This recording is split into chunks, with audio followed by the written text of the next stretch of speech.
Hi, this is Danny Doyle, and welcome back to my Fire Emblem Awakening 0% Growths playthrough. Real quickly before we get started, I wanted to note that Vake and Lissa got a B support with each other last chapter. I didn't record it, and I have unfortunately saved over the point where I could. But ultimately, I don't think them getting the B support is going to be super relevant.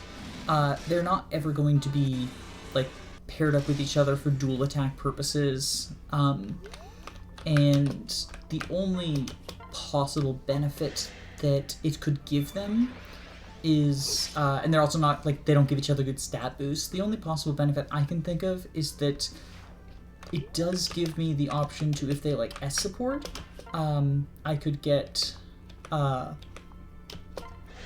Owain's Paralog. Ultimately, I don't think that that's one of the paralogs I want to go for, simply because the items you get from it are not, like, you don't get nothing, but they're not so great as to, in my opinion, justify playing another chapter just for them. Especially at a point in the game where I'm not going to have a ton of training projects. It's certainly not worth warping my run around to get the S support. If I get the S support and I have the option, I might do it, but you get like an elixir, and I mean, you can get the Mistletoe, but the Mistletoe can only be used by Owain. And the kids in Awakening are very much growth units. I find that when they join, it is often hard to get them level ups, even in their joining chapters, simply because they their base stats are not impressive. The main appeal behind the child characters in Awakening is they get bonkers busted growths because they get like growths that are influenced by their parents, and you can sort of customize the growths to give like extra magic or like extra defense on someone who normally wouldn't have it, and you can skill stack in ways that might be difficult or even impossible to do in the main game. So for example, giving like Vantage to a Dark Mage who wouldn't normally have access to it or something. But it's hard enough, like this isn't like Fates where you can just dip in for one level. It's hard enough to get the skills that I want on the characters. Like it's hard enough to get them up to the point where I get any promoted skills, let alone like mixing class lines and stuff.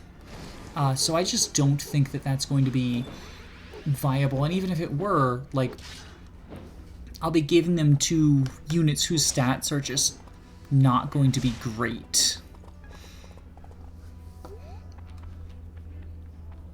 So instead, if I'm doing a paralog, it would be for specifically for how do we want to do this? We killed the hammer guy, so I can have Kellum out now. If I'm doing a paralog, I want it to be specifically for items. Like in Morgan's paralog, you get, I think it's Naga's tier, it might be Tiki's tier, but the one that boosts every stat.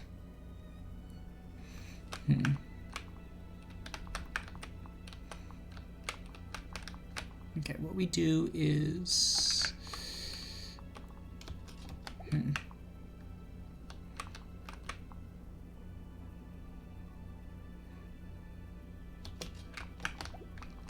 Can any of you, how far do you reach?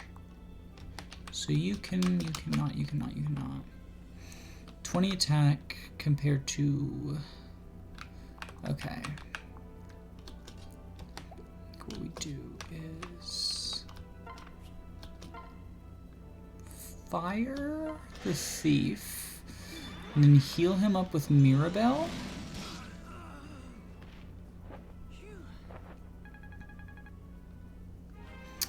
We're going to have to take out both of those wyverns.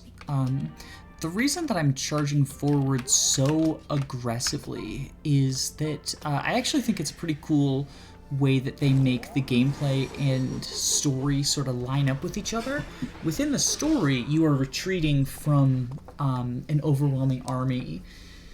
The not Valm. What's the? They're called the Grimleal. Crap, I'm trying to remember. But you're retreating from an army that is incredibly strong.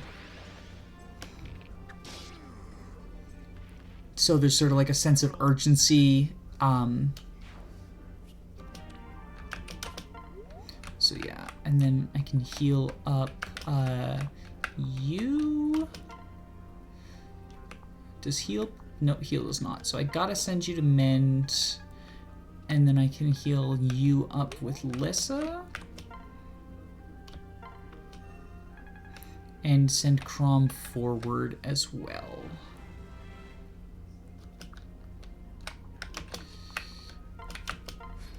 And within the gameplay, you're in kind of a rush because on turn 5, 3 wyverns show up from the beginning of the map, from the point where you had oh.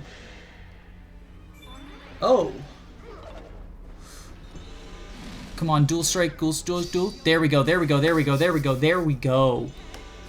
That was a misplay, but I was not punished. Yeah, that is fucking incredible.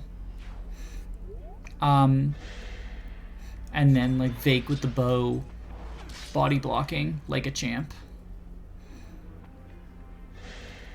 But yeah, because of the wyverns that show up, you are pushed to, like, clear out large portions of the map because the wyverns have 7 move and are not affected by terrain.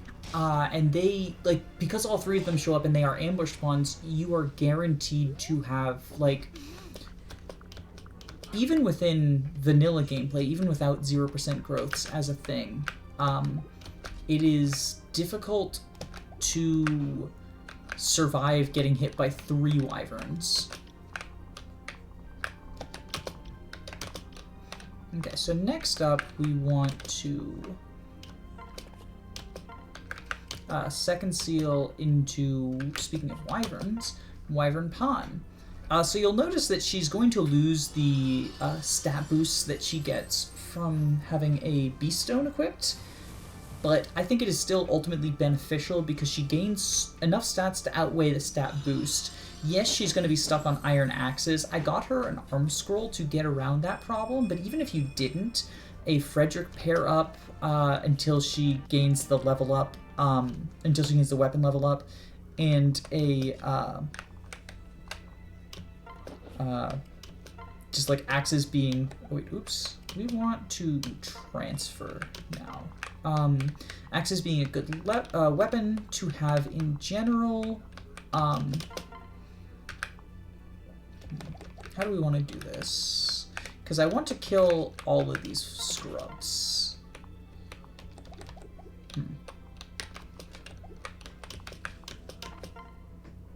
Okay, so this is a kill. And then, like, with stones, you only have 2 options. You have Beast Stone and Beast Stone Plus. They're both 1 range. They both, like, boost your stats, but not so much as to, yeah, I think we Iron Axe the Archer. And then we combo with, ooh, hell yeah. Just fucking goofy quotes. I've said it before, but I think the times when Awakening, like, leans into the goofiness are the best.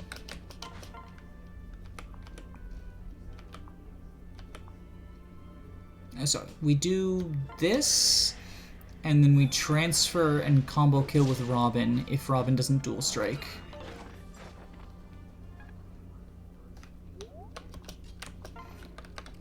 Transfer, switch attack with fire.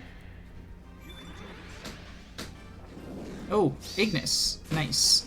Unnecessary, but we get a crit quote. The like more serious quotes like "now die" and stuff is just sort of like whatever to me. But the like goofy ones like "oh, Teach just got tenure" or "don't mess with a bunny," I love that shit.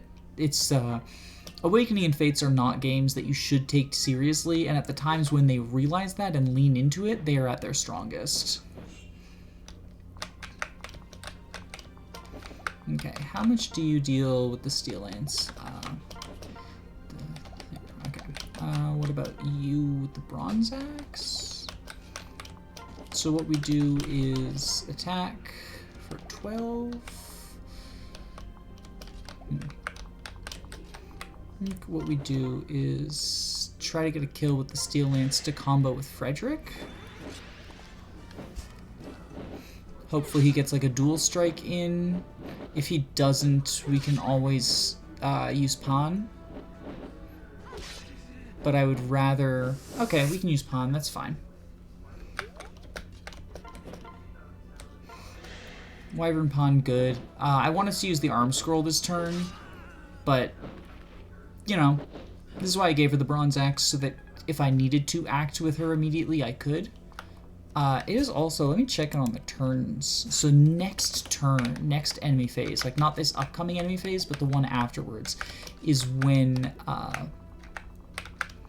the Wyverns will show up, the ridiculous ones. Okay, so we can take out this guy, and then we'll be stuck with like a bunch of... Ugh. So this is... Because we're going to be stuck with a bunch of these guys now. Unless... No, it's not a... Okay, so he can reach here. He can't. Okay, so what we do is we shoot this guy down with the bow.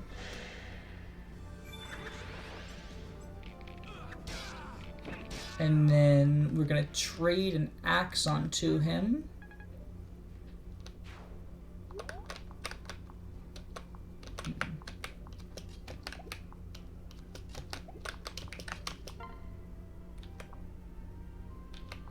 I think we heal as opposed to mend here.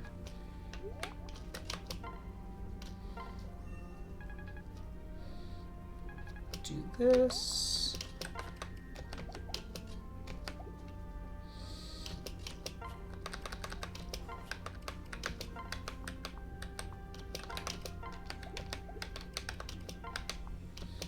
Do that. Switch our items, Elwind equip, trade Iron Axe, switch items, Killer Lance, move you forward. The problem becomes figuring out where, come on, hit, dual strike? Oh, it was not enough, okay. I think the problem becomes figuring out where is going to be safe for Lissa and Mirabelle. I can have them pair up so they only have to take up one square, but I still need to find somewhere that none of the Wyverns from either side are going to hit. And that's sort of like the, him being here is real bad. Because if we go like that, like that's a lot of real estate. Okay, so you're gonna deal 10 again. I would like Cordelia not to be in range of the Wyverns when they spawn, because like she's... Okay, so from here, I think she's safe in general. She just has to hit both of these, and then either Frederick or Pan finishes it off. Okay. Getting in there with Frederick is nice. It frees up Pawn to use the Arm Scroll this turn. And I can also have her...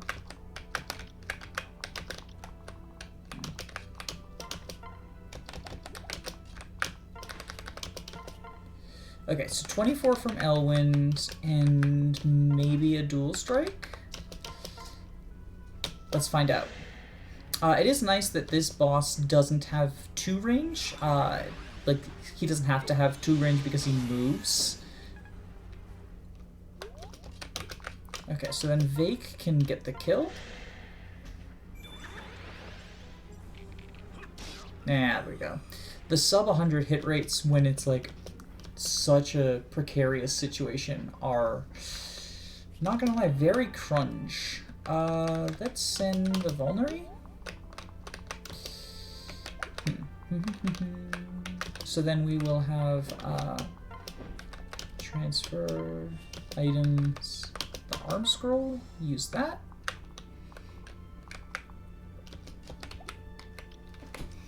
And let's see.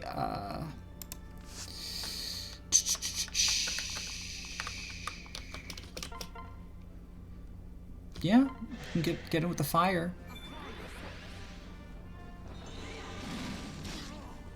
And even though he's like past level 10 at this point and could benefit from getting promoted, I'm going to be getting the Master Seal for free in this like upcoming chapter. So I really didn't want to like waste one on him. I forgot that the reinforcements don't show up if you route the map prior to turn 5. So yay, I guess. I mean, like, it sucks not to get the experience, but I'm not gonna complain. I do not like dealing with those wyverns. Like, comment, and subscribe. Bye-bye.